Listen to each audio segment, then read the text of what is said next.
Hey, hey, coucou chers amis, bienvenue à ce premier Ragemas. Oui, Ragemas, bah, c'est un nom qui sonne un peu bizarre, vous me direz, mais vu le mal fou que j'ai eu à le trouver... Alors, Rage, Noël, Christmas... Christ Rage. Attends. Chers frères et sœurs, bonjour, je suis Sœur Marie Flaubert, et ce dimanche matin nous testerons la Bible sur Mega Drive. Bon, faut trouver autre chose. Christmas, Noël, Christmas, Rage, Christmas, Xmas... X-Rage. Ah non, attends. Attends, tu vas pas sauter en marche comme ça, t'es une salope, tu vas faire ton métier de salope. Ça alors, jamais personne m'a traité comme ça. Eh ben, y a un commencement à tout et je suis bien heureux d'être le premier. Ouais, finalement, Ragemas, c'était un bon titre. Le concept, c'est tout simplement une version Noël du Rage, avec des jeux ou des films en rapport plus ou moins direct avec Noël. Et mon cadeau de cette année, ce sera de revenir sur un sujet que j'ai déjà critiqué, mais qui a constitué mon plus gros succès en un temps record. En effet, le tonton critique sur la Reine des Neiges avait généré, à ma grande surprise, 5000 vues en 6 mois, ce qui a été mon plus gros succès avant d'être détrôné par la vidéo sur Death Note. Sauf que celle-là, elle a mis 2 ans à les avoir, ces 5000 vues, donc tu m'excuseras, mais c'est moins rigolo. Cela dit, le tonton critique sur la Reine des Neiges m'a aussi apporté son plus grand nombre de pouces rouges, sans doute en raison du fait que j'ai descendu ce film autant que je le pouvais. Je suis désolé, ce film ne m'a pas plu la première fois que je l'ai vu au cinéma, je maintiens ce que j'ai dit. Alors, mettez-moi autant de pouces rouges que vous voulez, partagez ma vidéo en disant que je suis un connard, je m'en fous. Ça fera venir du monde. Ah, c'est ce que vous allez faire avec le tonton critique. Bref, oui, cet épisode est un peu une post-review déguisée. Mais au moins, l'avantage, c'est qu'on saura si après revisionnage, mon avis a changé. Ou pas. Et pour prouver ma bonne volonté, et aux hommes comme moi, j'ai acheté la Reine des Neiges en DVD. À la Fnac où il coûtait 20 €. Sauf que sur leur site il en coûtait que 15. Du coup je l'ai pris là, ainsi qu'un autre DVD, histoire de pas payer de frais de port. Ah j'ai triché, je m'aime. Je m'aime. Je m'aime. Ragemas. C'est dès 1937, soit l'année de sortie de Blanche-Neige et les 7 nains, que Walt Disney envisage déjà d'adapter le conte La Reine des Neiges de Hans Christian Andersen au cinéma. Mais c'est seulement en 1989, après La Petite Sirène du même Andersen, que le projet, laissé de côté depuis tout ce temps, ressurgit avant de se heurter aux 2 fermetures des studios d'animation traditionnels de la maison aux grandes oreilles en 2003 et 2008. Le film se fera finalement en images de synthèse sous la direction de Chris Buck, réalisateur de Tarzan, et Jennifer Lee, scénariste des mondes de Ralph, et sortira le 27 novembre 2013 aux USA et Canada, et le 4 décembre 2013 en France et en Belgique. Ça en fait des dates, pourrais pas dire que j'ai pas fait de recherche. Mais tu parles, t'es pas allé plus loin que Wikipédia. Oh si, j'ai revu le moment critique d'Antoine Gardin pour les réalisateurs. Il va te tuer. Non, parce que uno, il habite dans le trou du cul du monde, et deuxio, c'est Noël, la fête où il faut pardonner à tout le monde. J'ai bousillé ton DVD de la Grande Aventure Lego, tu m'as pardonné, ciao. Oh, le DVD de la Grande Aventure Lego, je l'avais dans la main il y a pas... Bon, il est passé. Le froid est pour moi le prix de la liberté. Donc, la Reine des Neiges commence par...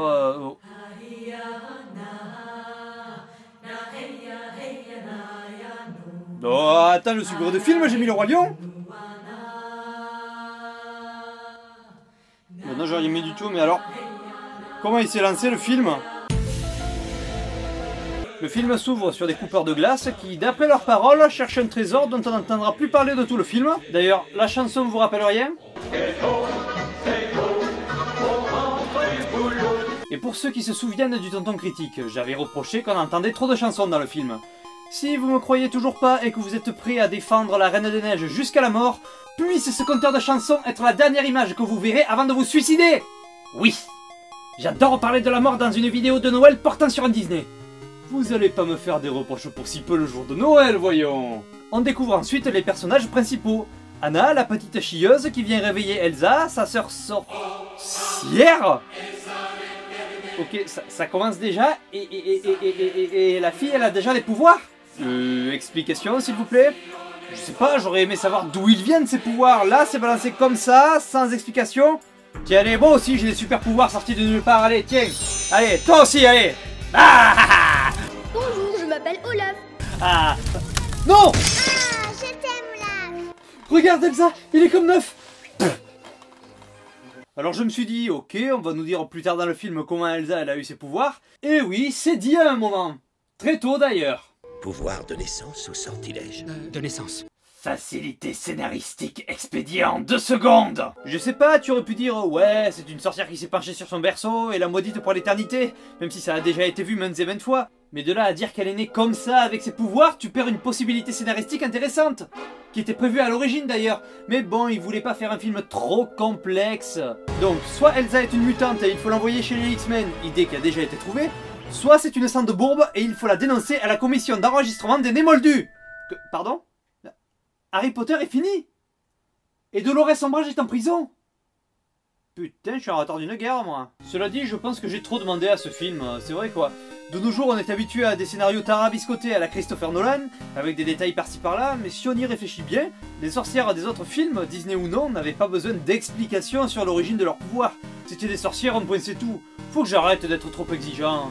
Je voudrais un bonhomme de neige. Ou viens jouer avec moi. Une petite fille qui chante. Le monsieur te dit qu'il y a une petite fille qui chante. Et ce soir à 20h50 dans The Voice Kids, la petite Anna, 4 ans. Je voudrais un bonhomme de neige. Je voudrais que tu fermes ta gueule. Est-ce que ce serait trop exigeant justement de souhaiter entendre des chansons supportables? Oui, bah, j'ai pas dit que j'en voulais une tout de suite. Le film, c'est des chansons depuis le début. Et je parle pas de celle-là qui te fait détester pour la vie le mot renouveau.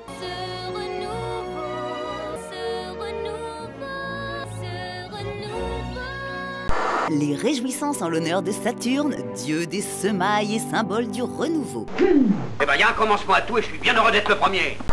Et quand je le dis que c'est que des chansons, même pour dire la plus banale de toutes les phrases, il faut que ce soit chanté. Je sais pas, ça doit être une nécessité de la vie. Peut-être que le monde va exploser si c'est pas chanté.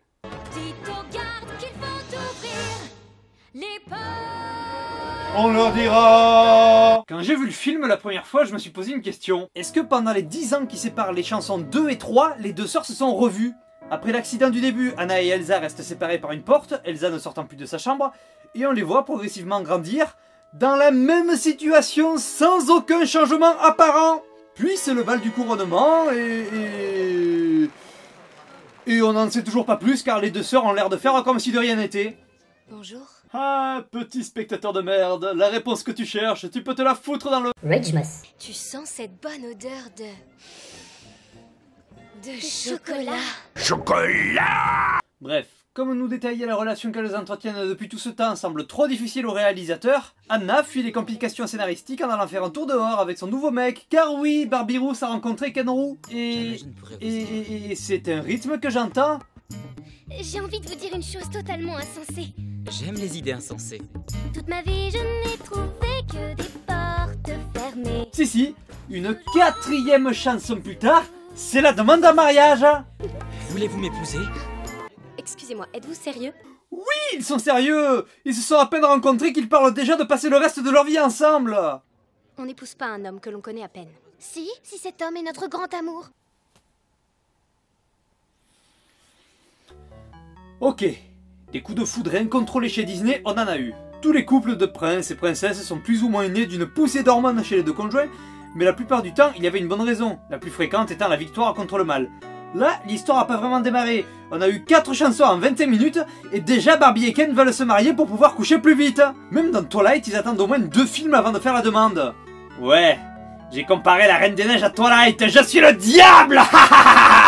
Êtes-vous sérieux? Quoi? Êtes-vous sérieux? Noël! Enfin une réplique intelligente! Hosanna au plus haut des cieux, Jésus est né! Oh Elsa, rien que pour toi, Matt Gamer deviendrait hétéro. Pourquoi as-tu décidé de m'ignorer? Pourquoi tournes-tu le dos au monde entier? De quoi as-tu si peur? J'ai dit... Ta gueule! Elsa est donc dans la merde, son pouvoir est révélé, elle s'enfuit et... Oh, comment fait son pouvoir pour traverser ses chaussures? Elsa, elle est obligée de mettre des gants pour arrêter ses pouvoirs. Pourquoi les chaussures, elles sont buggées? Et bien buggées, cela dit. Le simple fait de marcher sur l'eau en la gelant, ben ça gèle le fjord tout entier.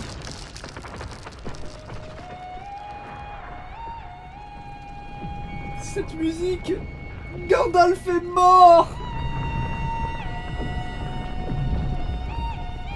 Mais que peut-il se passer de pire? Libéré, délivré, je ne mentirai plus jamais. Non. Libéré, délivré, la chanson qui a fait le plus parler d'elle et que tout le monde a repris. Tapez Libéré, délivré, chanté par sur YouTube et vous trouverez Libéré, délivré, chanté par les petites Océane, Lou, Gaëtane, Shana, Rihanna, Amélie, Jade. Et la gagnante de cette nouvelle star 2014 est...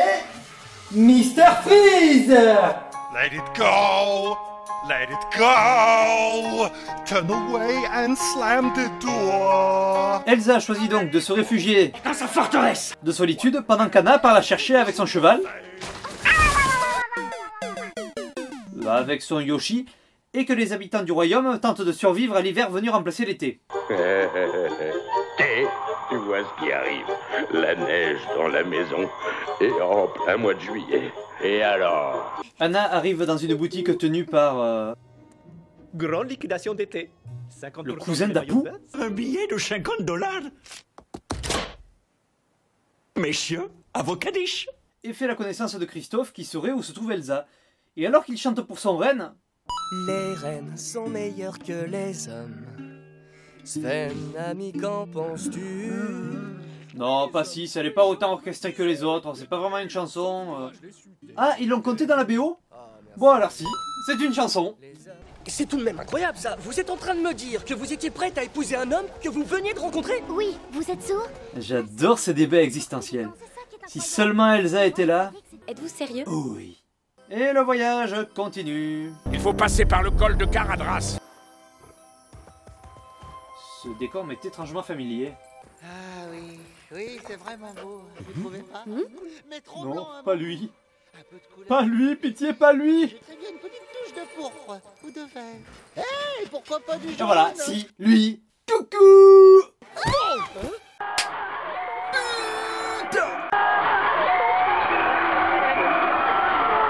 Et voici Olaf, le personnage qui m'a gâché la séance. Fous le camp, s'il te plaît, fous le camp. Ne dis plus rien, ne dis plus rien. Ah ouais? À mon avis, t'as pas l'habitude du soleil. Pas vraiment, mais quelquefois, j'ai plaisir à fermer Ah, de la les yeux. musique. Imaginer la vie Non, d'un non, bonhomme non. de neige en été.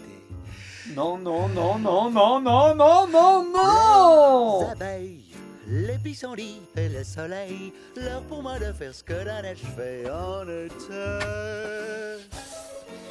La première fois que j'ai vu le film, j'ai râlé sur le choix de Danny Boone pour le doublage français d'Olaf. A la base, Emmanuel Curtil devait faire la voix chantée d'Olaf, mais Boone s'est imposé. On entend toutefois Curtil chanter la chanson d'Olaf dans la BO.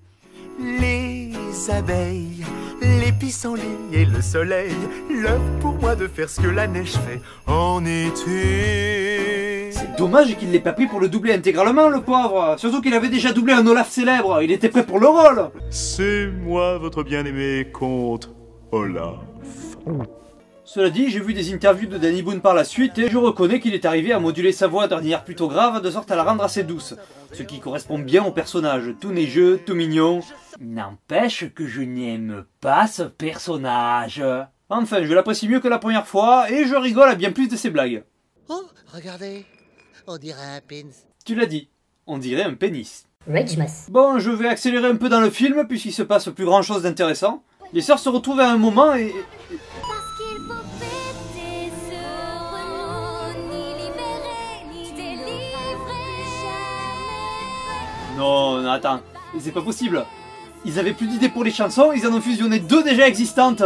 Plus tard, on rencontre même la famille de Christophe. Non, non, pas les coupeurs de glace du début et avec qui on le voit, ceux-là, je vous l'ai dit, on les revoit plus. Famille qui nous est préalablement présentée de la sorte. Et puis surtout, ils sont lourds. Vraiment, vraiment très lourds. Et c'est vrai. Heureusement au sens propre puisqu'il s'agit des petits trolls de pierre, et malheureusement au figuré puisque... Il est peut-être un peu moins que parfait, il est peu raffiné. Non mais je le dis plus, j'arrête. Et leur chanson est inutile, un tel est parfait, un tel ne l'est pas, qu'est-ce qu'on s'en fout? Ah, personne n'est parfait. N'importe quelle autre chanson sur les trolls aurait été mieux. C'est un peu comme la chanson des gargouilles dans le bossu de Notre-Dame. Elle arrive un peu comme ça et n'apporte rien. Donc, si vous tombez sur un film avec des personnages rocheux, méfiez-vous d'eux. Je te conseille de me remettre exactement à l'endroit où tu m'as trouvé. Pour ce qui est des portes laissées ouvertes dans le tonton critique... Oui. Olaf l'ouvre. Sa porte. Sa gueule aussi, hein. Je vous ai pas spoilé le vrai méchant du film qui s'avère être... L'homme mystère. Sans vous le révéler, c'est grâce à lui que tout le monde a dit que Disney cassait ses codes. Pardon. Désolé, mais le méchant qui se révèle qu'à la fin du film, ça date pas d'hier, hein. Psychose, la saga Scream, The Dark Knight Rises et même le mystère du caca dans l'urinoir. Ah oui, et Cars 2. Bref, Disney n'a rien inventé. Même James Bond a rencontré des traîtresses dans un paquet de missions et dès le début en plus. Pour finir, j'aimerais souligner un détail à la fin du film. Je t'aime le monde. Si, le pouvoir de l'amour a ramené le soleil. La robe qu'Elsa s'est faite en glace, elle devrait fondre aussi, non? T'es dégueulasse. Je croyais que tu voulais devenir hétéro pour elle. Je ne te ferai pas ce plaisir. Alors, la Reine des Neiges, chef-d'œuvre ou caca? Les affiches disaient le meilleur Disney depuis le Roi Lion. Nous y voilà. Pour commencer, qui se fout de qui? Est-ce que dans la Reine des Neiges, on a un méchant encore plus génial que lui? Pas vraiment. Est-ce que le méchant a une putain de fucking chanson qui déchire encore plus sa race que celle-là? Pas vraiment. Est-ce que l'émotion est poussée au point culminant à la mort des parents des deux princesses, personnages auxquels on n'a même pas le temps de s'attacher? Pas vraiment.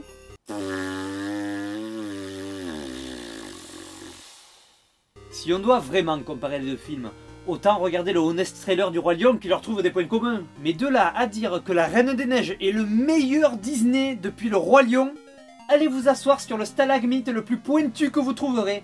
Qui c'est qui a fait le slogan des affiches? Une petite fille? Anna elle-même dans ce cas? Ou alors le comptable du film, puisqu'en effet la Reine des Neiges a dépassé le record de recettes détenu par le Roi Lion. Sauf que là c'est une question de succès et pas de qualité. Donc si quelque chose n'a pas changé dans mon avis sur la Reine des Neiges, c'est que ce film reste surestimé. Après, est-ce que je le déteste autant que la première fois? Pas vraiment. Non. Passé le mauvais visionnage de Noël dernier, je l'ai revu et je l'ai apprécié à un degré plus adapté. J'ai davantage rigolé avec Olaf. Qui l'aurait cru? L'excès de chansons m'a même moins dérangé. D'ailleurs, n'allez pas croire que je déteste la musique en général. Mon costume lui-même est inspiré d'une chanson. En rouge et noir, j'exciderai ma peur. J'irai plus haut que ces montagnes de douleur. Et puis des comédies musicales en film, j'en ai vu. Hein. Sweeney Todd, Mamma Mia, Grease, Le Magasin des Suicides, bientôt West Side Story, qui sait? Bref, La Reine des Neiges, pas le film du siècle, clairement pas le best Disney ever, mais un petit dessin animé sympatoche à se voir pendant les fêtes, et c'est tout! Alors pour la note, un petit 30%, allez? Ah ça va, 30% de range score, ça fait quoi? 7 sur 10?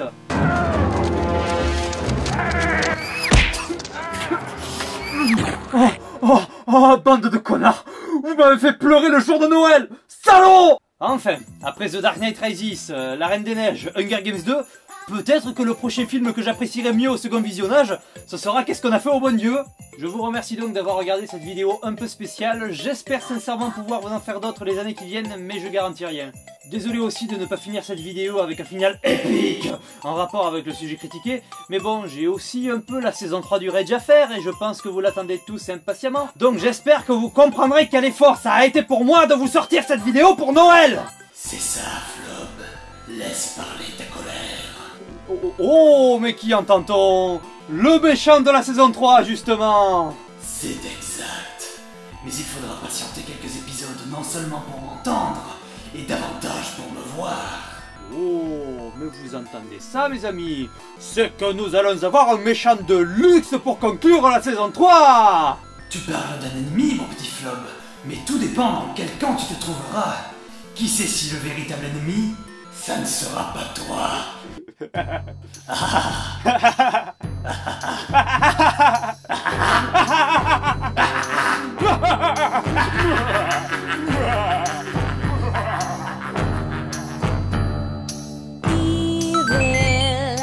Evil is his one and only name. Evil, in his mind there is no other game.